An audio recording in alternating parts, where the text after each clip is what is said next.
tiny girl and likes to talk all day long. Often her mother scolds her to keep quiet, but I can never do that. I can't see her like that. When Minnie remains quiet, it seems unnatural.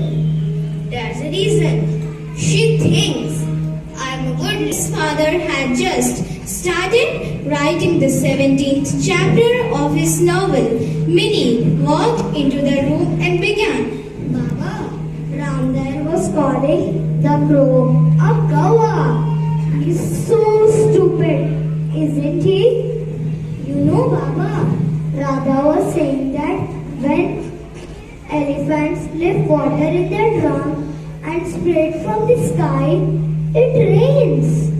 Dear, oh dear, Radha can speak such nonsense. She can chant day and night without making any sense. Minnie, you go and play. I have some work to do.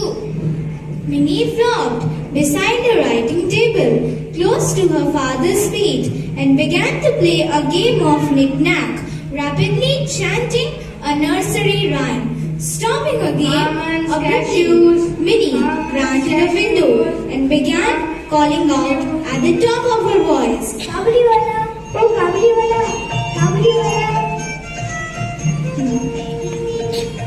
Tall, shabbily clothed Afghan street vendor with a turban on his head, a bag over his shoulder, and a few boxes of dry grapes in his hands, was passing through the street slowly. But the moment the Kabuliwala heard Minnie's call, he turned around with a smile and approached the house. Oh Kabuliwala, what are you selling? These cashews are one of the best batches I've ever got. Looks good. Give me 250 grams of cashews and 100 grams of almonds.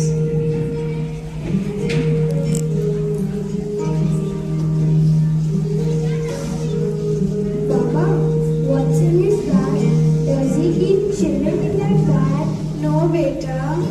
Do you want raisins? No.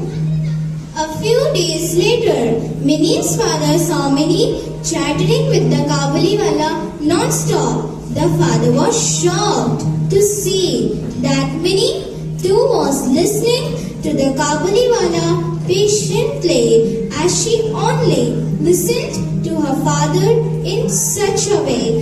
Her father also noticed that she had lots of nuts and raisins tied up at the loose end of her small handkerchief. Why did you give all this to her? Do not ever do it again. Take this 8 and a coin. The Kabuliwala took the money without any hesitation and put it in his bag. Minnie's father found that a full-scale row had broken out over the coin, holding the white, round, shining piece of metal in her hand. Minnie's mother asked her in a rebuking tone, Where did you get this coin? What, Ma? This piece of silver. I didn't get it. The Kabuliwala gave it to me. Who asked you to take it from him? I didn't ask for it. He gave me on. Minnie bursts into tears. Soon, the Kabuliwala would come to meet her. Every day he brings the fruits that's for Minnie. He has captured my little girl's heart. Scene 2.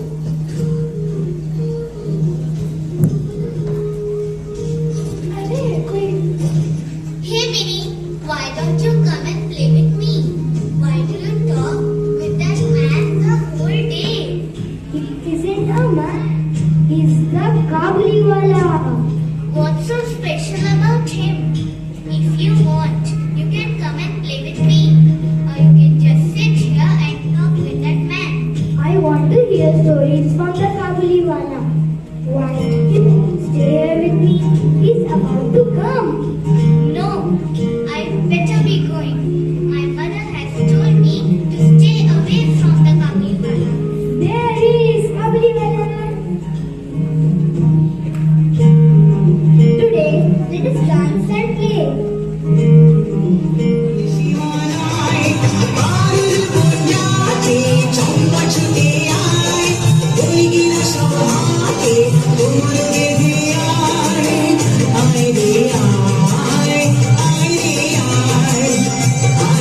sir.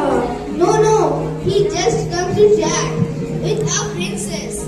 He is a nice man. It isn't funny, you know. Our colony has so many thieves. Nothing is going to happen to our chatterbox. I guarantee you. Scene 3.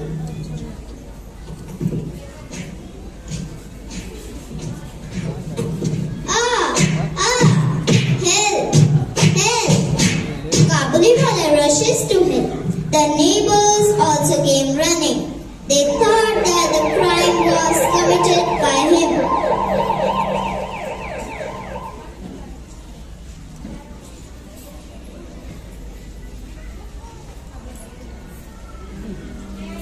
My husband.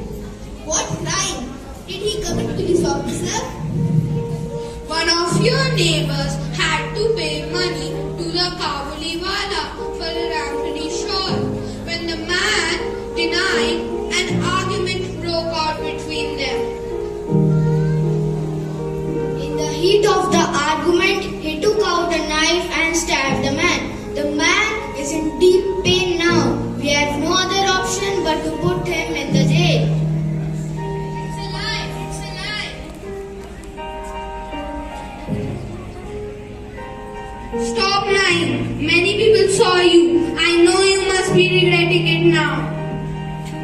We can't forgive you for your crime. You almost killed him.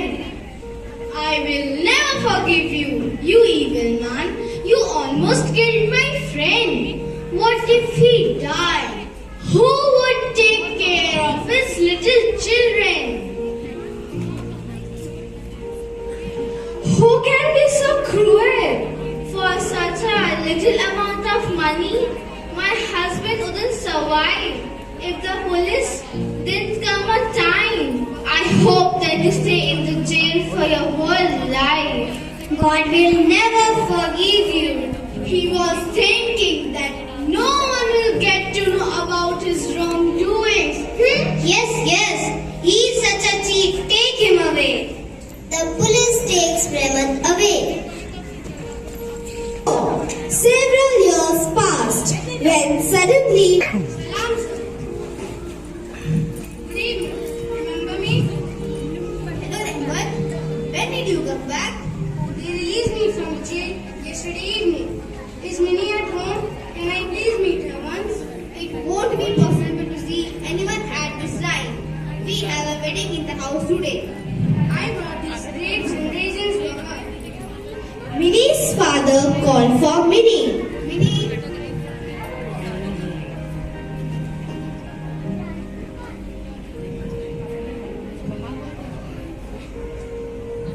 you have grown big.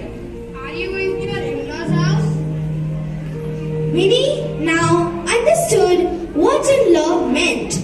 Her face became purple in shame and she abruptly turned around and left. The celebration for the wedding began.